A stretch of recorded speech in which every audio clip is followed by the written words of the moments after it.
Hi everybody, hello. I was asked at the weekend if I could show how to dye seam binding and also how to crinkle it. Well, actually the question was more about crinkling silk. This here is a roll of silk. Can you imagine? It's beautiful, isn't it? And I bought it in this natural colour, so I could dye it myself to any colour that I wanted to. Cut it. It doesn't tear, unfortunately, so you do have to cut it. But I cut a length of that into 3. I dyed it and crinkled it. And you can see it's very crinkly and very blue, which is good because I used faded jeans. What has happened, however, is I've got a bit of a tie-dye effect going on. As you can see in some of the areas, like this here, where the colours congregated. And that is because I wrapped it up too tight. So I'll show you what I did wrong and then I'll show you how to make it right. But Ros, this is silk. It's very crinkly, so it certainly works. This is just to show you what crinkled seam binding looks like. It's really nice. It's a nice thing to use in your journals. So I've sought out a piece of plain silk, but this isn't silk. This is ordinary seam binding. And it differs from ribbon. Excuse me. Ribbon is frog throat again. Ribbon is kind of a solid thing. This is much more a sort of loose weave, if you like. Anyway, this is what I've got, and I intend to dye it using bundled sage because I'm about to start a project where bundled sage would be an appropriate colour to have. So I'm just going to put my tiny little blending mat down. I would put my big one down, but I don't know where it is.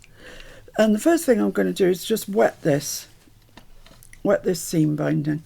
So I'm just going to take my mister and spray it and keep scrunching it, keep spraying it until it feels evenly wet.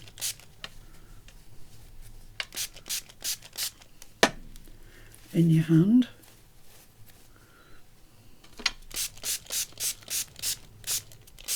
So it's really quite damp. I'd say this is wet. I don't think this is moist, I think it's wet. That just helps the ink to disperse evenly.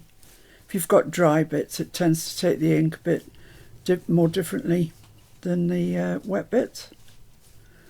That's fine. I'm just going to crinkle that around, give it every chance of being evenly wet. Lovely. I think that'll do. Next thing to do is just smush your ink. I'm not sure what state this ink pad's in actually, if it's got much ink in it or not. But smush your ink down like that. Just give that a bit of a spritz. And then you just roll your... You can wear gloves for this if you want to. If you've ever dyed your hair and you've had a set of gloves and you didn't use them, this is a good time to get them out, because I did the blue last night and my hands are still a little bit blue, so I need more ink on there for sure. Might have to go and see if I've got a spray stain or something in bundled sage, because this ink pad's just about dead.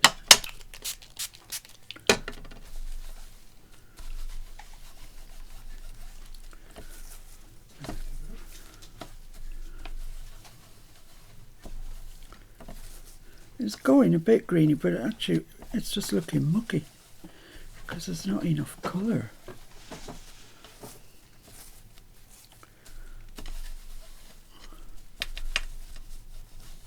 And keep going, keep trying.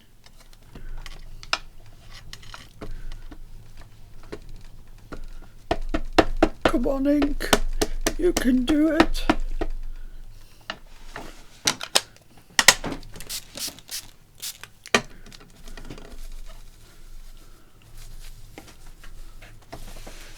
And really, this is all there is to it. Nothing more complex than that. So it is going a bit green now, in fairness. But you can see if you had a nice juicy ink pad, it would go, you know, more discernible green. But we're getting there. We're definitely getting there. Let's squish this down as hard as I can. I think I need to go buy a new bundled sage ink pad.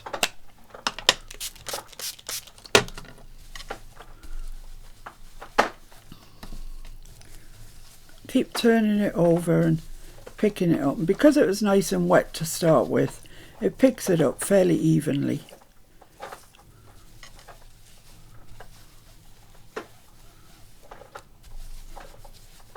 There we go.